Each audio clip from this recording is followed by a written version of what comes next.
మా ప్రేమ కలిగిన పరలోక తండ్రి, సర్వోన్నతుడైన గొప్ప దేవ, యేసు ప్రభు మా రక్షకు నామంలో మీ పాదం స్తోత్రం చెల్లిస్తున్నాం. ప్రభా, ఉదయకాలం మీ ప్రదినంలో ఎప్పుడైనా మా ఇంట్లో చేరాలతో సహాయపడినందుకే స్తోత్రములు. కొన్ని పాటల ద్వారా ప్రభా మేము స్తుతించుటకు మాకు ఇచ్చిన తరుణం కొరకే ప్రభా మీ స్తోత్రం చెల్లిస్తున్నాం. సమయంలో ప్రభా మేము ఆరాధించుట కొరకే మీ వాక్యము మీ సింహాసనం నుండి మాకు ఇవ్వండి. మా జీవితంలో మీరు ఏమైనారో ఏం చేసినారో వాటిని జ్ఞాపకం చేసుకొని హృదయపూర్వకంగా ప్రభా మిమ్మల్ని ఆరాధించుట కొరకై ఈ సమయాన్ని మాకు దీవెనకరంగా చేయండి. ప్రభాల్పు నన్ను మీ శిలువ చాటున దాచిపెట్టండి. మీ వాగ్దానం నెరవేర్చుకోండి. మీ ఆత్మ నడిపింపు దయచేయండి. ఈ విధంగా ప్రభా దుష్టునికి ఎక్కడ కూడా అవకాశం లేకుండా వాడిని దూరం చేయండి. మహిమ గంత ప్రభావం మీకే చెల్లిస్తూ మా రక్షకుడు మీ ప్రియకుమారుడైన యేసుక్రీస్తు ప్రభు నామమున స్తుతించి ప్రార్థిస్తున్నాం తండ్రి. ప్రకటన గ్రంథము 1వ అధ్యాయము 5, 6 2 వచనములు అందరం కలిసి చదువుకుందాం. ప్రకటన గ్రంథము 1వ అధ్యాయము 5, 6 2 వచనములు అందరం కలిసి చదువుకుందాం. నమ్మకమైన సాక్షియు, మృతుల్లో నుండి ఆది సంభూతుడిగా లేచినవాడును, భూపతులకు అధిపత్యునైన యేసుక్రీస్తు నుండి కృపా సమాధానములు మీకు కలుగునుగాక. మనలను ప్రేమించుచు తన రక్తం వలన మన పాపం నుండి మనల్ని విడిపించిన వానికి మహిమయు ప్రభావమును యుగములు కలుగునుగాక. ఆమేన్. ఆయన మనలను తన తండ్రి యొక్క దేవునికి ఓ రాజ్యంగాను యాజకులుగాను చేశాను. ప్రభు ఈ వాక్యభావం ద్వారా మనతో మాట్లాడి తను ఆరాధించుట కొరకై మనలను సిద్ధపరచునుగాక. ఆరాధించే సమయంలో ప్రభు ఎటువంటి వాడో ఆయన దివ్యమైన గుణలక్షణాలు జ్ఞాపకం చేసుకుంటాం. తన యొక్క నైజాన్ని బట్టి, తన యొక్క సుగుణాలను బట్టి మన జీవితంలో ఆయన ఏం చేస్తూ వచ్చాడో జ్ఞాపకం చేసుకుని దాన్ని బట్టి మనము ప్రభుని ఆరాధిస్తాం. చూడండి, ఆరాధన అనేది నిత్యమైంది. ఆరాధించే దేవుడు నిత్యుడు కాబట్టి ఆయనకి సంబంధించిన ఆరాధన కూడా ఒకరోజు ఒక ప్రభుదినంతో కాదు. ఇక్కడ మాట చదివినాం చూసారా, మరి 6వ వచనం లాస్ట్ పార్ట్లో ఉంది, మహిమయు ప్రభావమును యుగ యుగములు కలుగునుగాక. యుగ యుగములు ప్రభుకే మహిమ.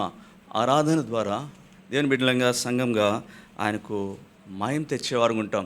అది యుగ యుగంలో, ఒక యుగంతో కాదు. అంటే నిత్యత్వం అంతా ప్రభు ఆరాధనీయుడు. అందుకనే చూడండి, పరలోకంలో ఎంతకాలం ప్రభుని వారిని ఆరాధిస్తున్నారంట.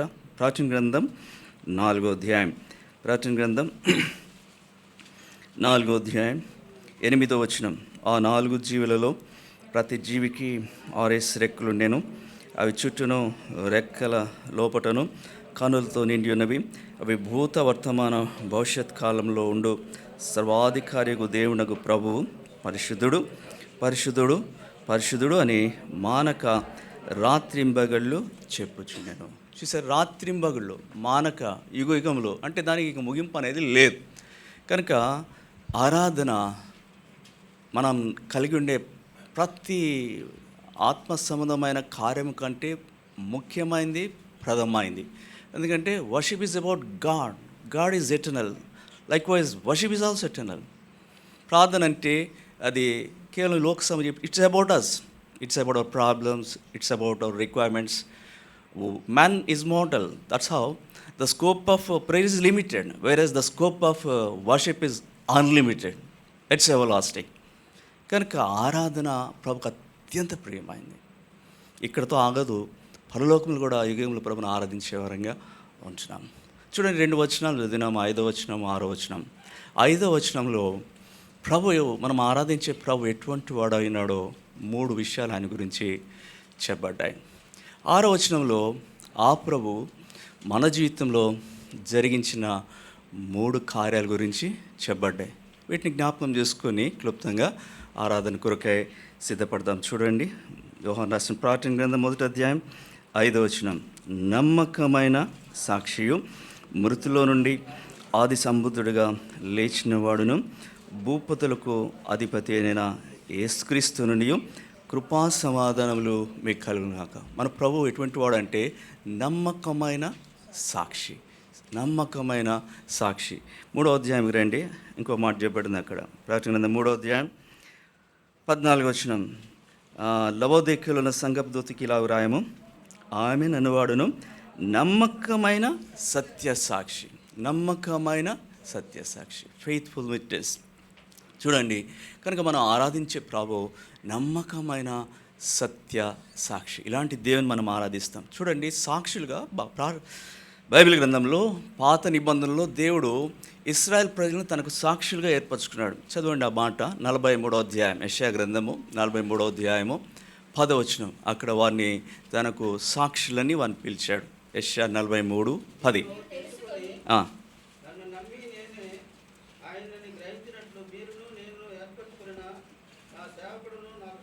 నాకు సాక్షులు. ఇది ఇశ్రాయేల్ గురించి చెప్పబడింది. వారిని తన కొరకు స్వకీయ సంపాద్యంగా ఏర్పరచుకున్నవాడై భూలోకంలో అందరి ఎదుట తన సాక్షులుగా ప్రభు వారిని ఉంచాడు.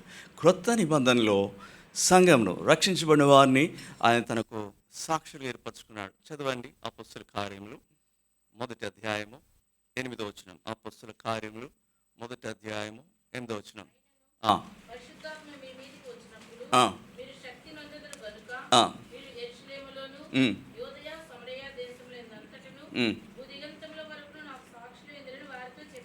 నాకు సాక్షులుగా భూదిగంతం వరకు ఉంటారని ప్రభు రక్షించబడిన విశ్వాసులు గురించి చెప్పబడిన మాట గమనించండి.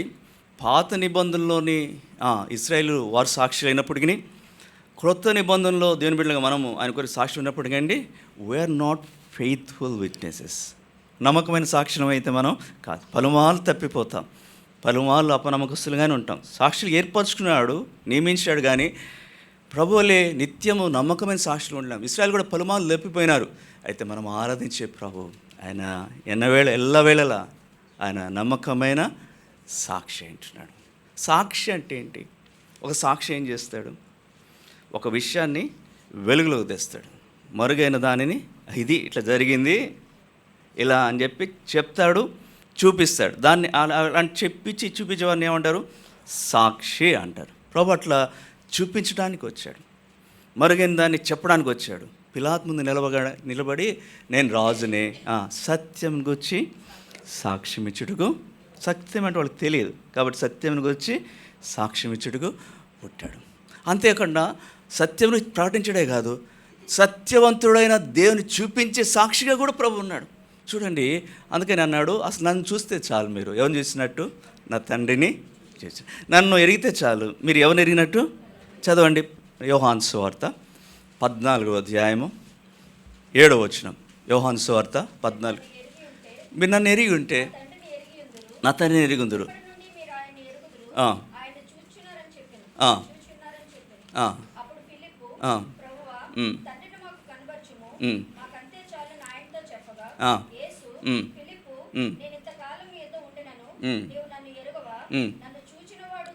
నన్ను చూచినవాడు నన్ను ఎరిగినవాడు అంటే ఎగ్జాక్ట్గా అద్వితీయ సత్యదేవుణ్ణి ప్రభువైన యేసుక్రీస్తు బయలుపరచుటలో ఆయన సాక్షి. కనుక మనం ఆరాధించే ప్రభు నమ్మకమైన సత్యసాక్షి. ఆయన సాక్షిగా లేకపోతే సత్యం తెలిసేది కాదు. ఆయన సాక్షిగా లేకపోతే మరుగైన దేవుడు ఎవరు బయలుపరచబడేవాడు కాదు. కనుక ప్రభుని ఆరాధించేదానికి ప్రభు ఈ లోకంలో సాక్షులకైతే మనం పెట్టినావు, కానీ మేమైతే నమ్మకస్తులం కాదు. పలుమార్లు నిరాశపరిచేవారమే, పలుమార్లు పడి లేచేవారమే. అయితే ఆరాధనీయుడే ప్రభా నమ్మకమైన సాక్షి అయినందుకే మీ స్తోత్రం ప్రభావం ఆరాధిస్తాం. ఆయన నైజం అది. ఆ నైజాన్ని బట్టి మనం ఆరాధించాలి. రెండవదిగా చూడండి, ఆయన ఎటువంటి వాడు? ప్రకటన గ్రంథం 1వ అధ్యాయం 5వ వచనం. నమ్మకమైన సాక్షియు మృతుల్లో నుండి ఆది సంభూతుడుగా లేచినవాడు. మృతుల్లో నుండి లేచినాడు. లేచిన వారిలో ఆయన ఎవరంట? ఆది సంభూతుడు, ప్రథముడు అనమాట. అంటే బైబిల్లో క్రీస్తు యేసు ప్రభు వారు మృతుల్లో నుండి లేపబడకముందు, కొత్త నిబంధనలు అంతకుముందు లేపబడలేదా? లేపబడ్డారు. వారైతే ఆది సంభూతులు కాదు. చూడండి, ఏలియా విధవరాలు కుమారుని ఏం చేశాడు? బ్రతికించాడు. ఎలీషా అట్లనే షూనేమీరాలు కుమారుడిని బ్రతికించాడు. కొత్త నిబంధనలో కూడా అంతే కదా, లాజరు బ్రతికించబడ్డాడు. పేతురు బ్రతికించాడా? బ్రతికించాడు. ఎవరిని? తబితను బ్రతికించాడు. అపొస్తలుడైన పౌలు బ్రతికించాడు. ఎవరిని బ్రతికించాడు? ఐతుకును బ్రతికించాడు. నాయన కుమారుడు బ్రతికించబడ్డాడు. యాయిరు కుమార్తె బ్రతికించబడ్డారు. కానీ ఇది ఎవరు కూడా ఆది సంభూతులు కాదు. చూడండి, ఆ రోజుల్లో బ్రతికించబడినా కూడా చనిపోయారు. ఎవరైతే బ్రతికించారో వారు కూడా చనిపోయారు. కానీ ప్రభువైన యేసుక్రీస్తు ఆయన కొన్నిసార్లు పౌలు చూడండి, పౌలు బ్రతికించినాడు, కానీ ఆయన కూడా కొంత సమయం తర్వాత ఒకసారి ఆయన కూడా మీరు గమనించండి, 2 కొరింథీ రాసిన పత్రిక 12వ అధ్యాయము 2వ వచనంలో ప్రభు ఒక వ్యక్తిని చెప్తాడు. క్రీస్తునందున్న ఒక వ్యక్తిని నేను ఎరుగుదును. ఎగ్జాక్ట్గా టైం కూడా చెప్పాడు. 14 సంవత్సరాల క్రితము ఆయన నూతన ఆకాశంలోనికి కొనుక్కోబడి, శరీరంతో కొనుక్కోబడినో, శరీరం లేక పరదేశంలో కొనుక్కోబడి అక్కడ వచ్చింపశక్యం కానీ మాటలు విన్నాడు. పరలోకానికి వెళ్ళిపోయాడు ఆయన, పరదేశకి వెళ్ళిపోయాడు. అక్కడ మాటలు వినబడుతున్నాయి. ఎవరి గురించి చెప్తున్నాడు ఆయన? క్రీస్తునందున్న ఒక మనుషుని గురించి చెప్తున్నాడు. అంటే ఎవరైనా?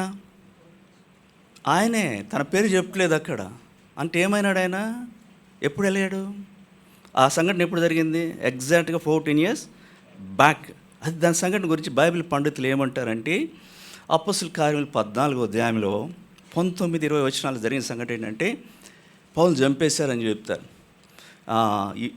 అంతియోక్య నుండి, ఇకోనే నుండి యూదులు వచ్చి అక్కడ ప్రజలందరినీ ఏర్పరచుకొని రాళ్ళు రువి కొట్టారు. రాళ్ళు కొట్టేటప్పటికి చనిపోయారు అనుకున్నారు.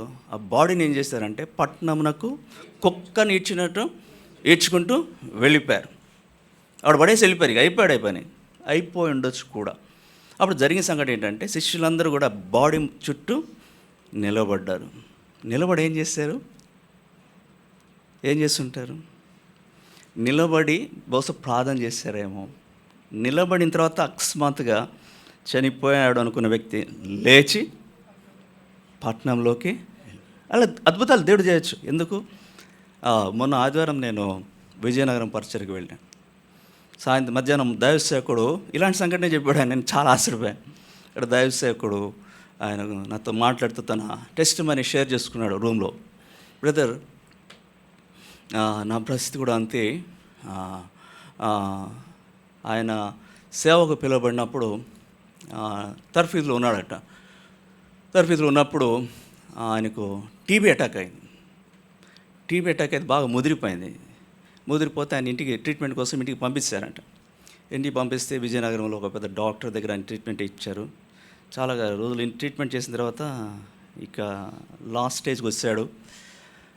ఒకసారి డాక్టర్ డాడీని పిలిచి జారిపోయాడండి అన్నాడంట.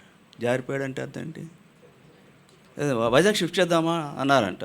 లేదండి, అవుట్, చనిపోయాడు, మీరు ఏర్పాట్లు చేసుకోండి, భూస్థాపన ఫ్యూనరల్ ఏర్పాట్లు చేసుకోండి అన్నారంట.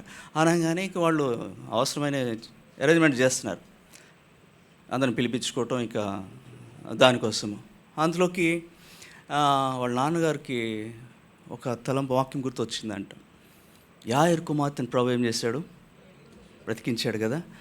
అట్లా నా కుమారుడు బ్రతికిస్తాడేమో, సేవకు అప్పగించాను, ప్రయత్నం చేద్దాం అని చెప్పి ప్రార్థన, కొంత ఆగండి, మేము ప్రార్థన చేస్తాం, కొంత వెయిట్ చేయండి అని చెప్పి అరేంజ్మెంట్ చేసి వాళ్ళని ఆపి ప్రేయర్ చేసినారట. ఆయన బెడ్ దగ్గర నిలబడి కొంతమంది విశ్వాసులు ప్రార్థన చేశారంట. బ్రదర్ చెప్పినాడు 3.5 hours ప్రేయర్ చేశారంట. 3.5 hours ప్రేయర్ చేయగానే ఆయన కళ్ళు తెరిచాడంట. ఇక ఆపేయండి, బాక్స్ వద్దు, ఏమొద్దు, ఆపేసి బ్రతికే మనిషి కళ్ళు తెరిచాడు. కళ్ళు తెరిచేటప్పటికి చచ్చిపోయాడు, జారిపోయాడు అని డాక్టర్కి ఆశ్చర్యపోయింది. తర్వాత మాట అయితే రాలేదంట. 1 or 2 days తర్వాత మెల్లగా మాట వచ్చింది. ఎందుకు దేవుడు ఆయన బ్రతికించాడు? గొప్ప విస్తారమైన పరిచయ కొరకు ఆయన్ను బ్రతికించాడు. ఇప్పుడు అక్కడ యెరూషలేము విజయనగరంలో చాలా పెద్ద సంఘం, చాలామంది వస్తారు. దానికి 32 branches ఉన్నాయంట. ఇప్పుడు ఇంత విస్తారమైన పరిచయ కొరకు దేవుడు మృతుడైన కూడా తన దాసుని అపోస్తలుడైన పౌలు 14 సంవత్సరాల క్రితం. ఎందుకు? నిజమే, వాళ్ళ గెస్ కరెక్టే, అయిపోయాడని చెప్పి కుక్కను ఇచ్చినట్టు ఏడ్చేశారు. దేవుని బిడ్డలు నిలబడినప్పుడు ప్రభు ఆయన్ను లేపాడు. ఆ టైంలో ఎక్కడ ఉన్నాడు ఆయన? 3వ ఆకాశంలో పరదేశంలో వచ్చింపశక్యమైన మాటలు వింటున్నాడు. ఎందుకంటే ఇంకా మిషన్ జర్నీస్ ఉన్నాయి, పరిచర్య ఉంది కనుక. మృతుల్లో నుండి లేపబడిన వారు ఉన్నారు, కానీ వారు కూడా వెళ్ళిపోయారు. ప్రభువైన యేసుక్రీస్తే మృతుల్లో నుండి లేచిట్లు ఆయన ఆది సంభూతుడై ఉంటున్నాడు. ఆయనే ప్రథమ ఫలం అయింటున్నాడు. 1 కొరింథీ 15:20 ప్రకారం. తర్వాత ప్రతివాడు తన వరుసల్లో బ్రతికించబడతాడు. ప్రభు యేసుక్రీస్తు చెప్పినాడు కదా, మృతుడినైతిని కానీ ఇదిగో యుగయుగములు సజీవునాయన, మరియు మరణమెక్కయు పాతాళలోకపోయు తాళము చెవులు నా చేతిలో ఉన్నవి అన్నాడు. కనుక మనం ఆరాధించే ప్రభు మృత్యుని గెలిచినవాడు. ఆయన చెప్పి మరీ లేచాడు. వీళ్ళు ఎవరు చెప్పి లేవలేదు, వీళ్ళు బ్రతికించబడ్డారు. తర్వాత వీళ్ళు కూడా వెళ్ళిపోయారు. ప్రభు యేసుక్రీస్తు నేను 3వ రోజున తిరిగి లేస్తాను అని చెప్పాడు. తాను చెప్పినట్టే తిరిగి లేచాడు. ఇలాంటి జయశీలుడైన యేసు ప్రభుని మనం ఆరాధిస్తున్నాం. మనం ఆరాధించే ప్రభు నమ్మకమైన సాక్షి అంటున్నాడు. మనం ఆరాధించే ప్రభు మృతుల్లో నుండి ఆది సంభూతుడుగా లేచినవాడు అంటున్నాడు. చూడండి, ఆయన గురించి మరొక మాట చెప్పబడింది. 5వ వచనం, నమ్మకమైన సాక్షియు మృతుల్లో నుండి ఆది సంభూతుడిగా లేచినవాడును భూపతులకు అధిపతి అయిన యేసుక్రీస్తు. మనం ఆరాధించే ప్రభు ఎలాంటి వాడు? భూపతులకు అధిపతి. భూపతి అంటే రాజు అని అర్థం.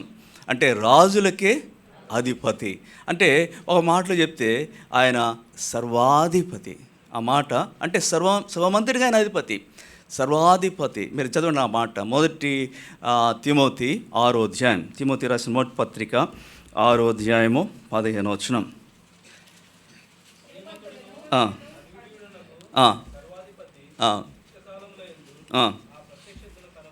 కాబట్టి ఆ సర్వాధిపతి భూపతుల అధిపతి అయిన ప్రభు ఆయన సర్వాధిపతి అంటున్నాడు. గమనించండి, ఈ లోకంలో భూపతులైన వారు వారికి ఉన్న పవర్ లిమిటెడే, అథారిటీ లిమిటెడే. అందరి మీద అధిపతులు గారు. వారికి ఒక రాజ్యం ఉంది, ఒక దేశం ఉంది, దానికే వారి అధిపతి. తర్వాత వారికి ఉన్న అథారిటీ కూడా ఎవర్ లాస్టింగ్ కాదు, నిత్యం ఉండేది కాదు, కొంతకాలమే, కొన్ని సంవత్సరాలే. ఆ తర్వాత వారు ఆధిపత్యం నుండి బయటకు వచ్చిన వారే. అయితే మనం ఆరాధించే ఈ భూపతులకు అధిపతి, ఈ సర్వాధిపతి నిత్యుడైన రాజు, యుగయుగముల రాజు. ఆయన ప్రభుత్వం కూడా అది మార్పు లేనిది, నిశ్చలమైంది, లయం కానేరది, శాశ్వతమైన ప్రభుత్వం. ఆ భూపతులకు అధిపతి మన ప్రభు. ఆయన కలిగిన వాడుగా ఉంటున్నాడు. చూడండి, ఆయన ప్రధానులకు అధికారులకు శిరస్సై ఉన్నాడని మాట చదువుతాం మనం కొలసి 2:10. కనుక ఇలాంటి వాడిని మనం ఆరాధిస్తున్నాం. ప్రభా, నన్ను రక్షించిన దేవుడు, నువ్వు ఇంత గొప్ప దేవుడు, నమ్మకమైన సత్య సాక్షి అంటున్నావు, మృతుల్లో నుండి ఆది సంభూతుడిగా లేచిన వాడు అంటున్నావు. ప్రభా, మీరు భూపతులకే ఆధిపత్యం అంటున్నావు. ఇంత గొప్ప దేవుడు, ఆరాధనీయుడు, ఈయన పూజారుడు, ఈయనకే యుగయుగములు, ఈయనకే యుగయుగములు మహిమ ప్రభావం కలిగినాయింటున్నాయి, రాత్రి వేళలు కలిగినాయింటాయి. ఇక్కడ ఆరాధిస్తామో రేపు ప్రభు తగిలినప్పుడు నిత్యారాధనే, సంపూర్ణమైన ఆరాధనే. ఆరాధన ప్రభుకు ఇష్టమైంది, ప్రియమైంది. ఆరాధన అంటే ఆయన అక్కడ వాలిపోతాడు. అంత గొప్ప ఆత్మీయమైన పరిసంబంధమైన అభ్యాసము ప్రభును ఆరాధించడం అంటే. కనుక ఇప్పుడు 6వ వచనంలో చూస్తే ఇలాంటి దేవుడు నీ జీవితంలో, నా జీవితంలో ఆయన చేసిన 3 కార్యాల గురించి వ్రాయబడింది. చూడండి, మళ్ళీ 6వ వచనం అందరం కలిసి చదువుకుందాం. ప్రకటన గ్రంథం 1వ అధ్యాయం 6వ వచనం అందరం కలిసి. మనలను ప్రేమించుచు రక్తం వలన పాపం నుండి మనం విడిపించిన వానికి మహిమయు ప్రభావమును యుగములు కలుగునుగాక, ఆమేన్. ఆయన మనను తన తండ్రియకు దేవునికి ఒక రాజ్యంగాను యాజకులుగాను చేశాను. ఇది ఆయన ఏం చేశాడంటే మనలను ప్రేమించినాడు. ఆ ప్రేమను బట్టి మనం ఆరాధిస్తాం. మనం ప్రేమకు పాత్రలమే కాము, ఆయనకు విరోధులము, ఆయన శత్రులము అయినప్పటికీ ప్రభు మనల్ని ప్రేమించాడు. సాధారణంగా ఈ ప్రేమ కూడా ఆరాధనకు యోగ్యమైన ప్రేమ. ఎందుకంటే మనుషుల వంటి ప్రేమ కాదు. సాధారణంగా మనం ఎప్పుడు ప్రేమిస్తామండి? తల్లిదండ్రులు ఉన్నారు, తల్లిదండ్రులు పిల్లలు ప్రేమిస్తారు. ఎప్పుడు ప్రేమిస్తారు? పిల్లలు కలిగిన తర్వాత అప్పుడు ప్రేమిస్తారు, ఎదురుగున్న పిల్లలు ప్రేమిస్తాడు. దేవుడు మనల్ని ఎప్పుడు ప్రేమించాడు? మనం ఇంకా పుట్టలేదు, మనం ఉనికిలోనికే రాలేదు, జగత్కే పునాది లేదు. జగత్కి పునాది వేయబడిన తర్వాత మానవుని కలిగి చేసింది ఎప్పుడు? లాస్ట్ డే కలిగి చేశాడు. ఆ తర్వాత ఎన్ని సంవత్సరాలైంది, ఎన్ని వేల సంవత్సరాలైంది, ఎప్పుడు అయినా కూడా ఉనికిలోనికి మనం రాకమునిపే, మన తల్లిదండ్రులు, తాతలు, పితరులు ఇంకా రాకమునిపే, మానవుడు సృష్టింపబడక మునిపే అనాది కాల సంకల్పం చొప్పున ఆయన మనను ప్రేమతో ఏర్పరచును. కాబట్టి అట్టి ప్రేమను బట్టి ప్రభుని ఆరాధిస్తాం. ప్రభా, ఈ లోక సంబంధమైన మానవులు మేము చూపే ప్రేమ కాదు, నీ ప్రేమ వర్ణింపజాలింది. ఎంతమందిని ప్రేమించాడండి? దేవుని వాక్యంలో ఈ మాట ఉంది కదా, యోహాను సువార్త 3వ అధ్యాయం 16వ వచనంలో ఎంతమందిని ప్రేమించాడు? లోకమంతటిని, లోకమునెంతో ప్రేమించాడు. ఎలా ప్రేమించాడు? యోహాను సువార్త 3:16 ఎవరిని ప్రేమించాడు అన్న మాట రాయబడింది. మొదటి యోహాను పత్రిక 3:16 ఎంతగా ప్రేమించాడు అనే మాట రాయబడింది. ఇప్పుడు చదవండి, ఎంతగా ప్రేమించాడంట లోకాన్ని. మొదటి యోహాను 3:16.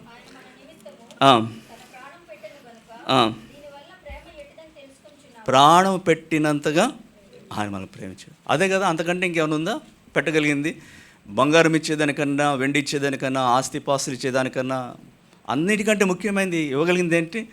ప్రాణం. ఆ ప్రాణమే ఇచ్చినంతగా లోకమంతటిని ప్రభు ప్రేమించాడు. జగత్ పునాది వేయబడినప్పే అసలు ఎందుకు ప్రేమించాడు? దానికి కారణం ఏమిటి?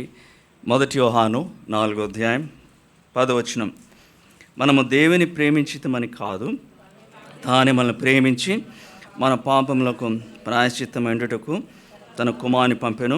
అందులో ప్రేమ కారణం చెప్పబడింది, మన పాపములకు ప్రాయశ్చిత్తమైనట కొరకై అని ప్రభు ఆ విధంగా ప్రేమించకపోతే ప్రాయశ్చిత్తం లేదు, క్షమాపణ లేదు. ప్రభు అందుని బట్టి ప్రభుని ఆరాధిస్తున్నా. ప్రభా, నా పాపములకు ప్రాయశ్చిత్తం కలుగులాగున నన్ను ప్రేమించినావు, అందుని బట్టి ప్రభుని ఆరాధిస్తున్నామని. ఆయన ఇక్కడ మాట చెప్పండి, ఆయన మనల్ని ప్రేమించచ్చు అంటే స్టిల్ హీజ్ లవింగ్ అస్ కదా.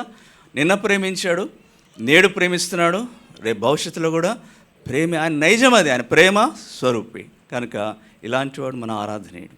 ఇంతగా ప్రభువును ప్రేమించినాడు కనుక, ప్రేమను బట్టి మన పాపంలో ప్రాయశ్చిత్తం చేసినాడు కాబట్టి, శిలువ కార్యం బట్టి మన ప్రభువును ఆరాధిస్తాం. కాబట్టి చూడండి, మనం ప్రేమించవచ్చు. రెండో మాట చూడండి, మనం ప్రేమించవచ్చు తన రక్తం వలన మన పాపం నుండి మనను విడిపించిన వానికి. పాపం నుండి విడిపించాడు ప్రభువులను. పాపంలో దాసులుగా ఉన్నాం, బానిసలుగా ఉన్నాం, పాప బంధకాలతో బంధింపడినాం. ఎవడి వల్ల విడుదల లేదు. అందుకొరకే విడుదల కొరకే అవసరమైన క్రయధనాన్ని ప్రభు చెల్లించాడు. అవసరమైనది ఏంటి? రక్తమే. రక్తం చిందింపబడకుండా పాప క్షమాపణ కలగదు. కనుక అవసరమైన రక్తము, పరిశుద్ధమైన రక్తం ప్రభులో ఉంది కాబట్టి ఆయన కల్వరి శిలువలో తన ప్రశస్తమైన రక్తం అంతా సంపూర్ణంగా కాచాడు. చివరికి ఆ బల్లెంతో పొడిచినప్పుడు ఏమొచ్చినాయి? నీళ్ళు వచ్చినాయి. అంటే రక్తము లేదు, నీళ్ళు. అంతే సంపూర్ణంగా తన రక్తం అంతా కాచి మన పాపం నుండి ఆయన మనలను విడిపించాడు. పాపం వలన దేన్ని విడిపించాడు? పాపం యొక్క శిక్ష నుండి విడిపించాడు. దాన్ని జస్టిఫికేషన్ అంటారు. రెండవది, పాపం యొక్క శక్తి నుండి విడిపించాడు. దాన్ని శాంక్టిఫికేషన్ అంటాడు. తర్వాత మూడవది, పాపం యొక్క ఉనికి నుండి, అక్కడ నుండి కూడా ఆయన మనను విడిపించాడు. దాన్ని గ్లోరిఫికేషన్ అంటారు. ఈ మూడింటి కొరకై రక్తం అవసరమైంది. ఆ రక్తాన్ని ప్రభు కల్వరిలో ధారలుగా చిందించాడు మనకు. ఇప్పుడు ఏమైందంటే పాపములు తుడిచివేయబడ్డాయి.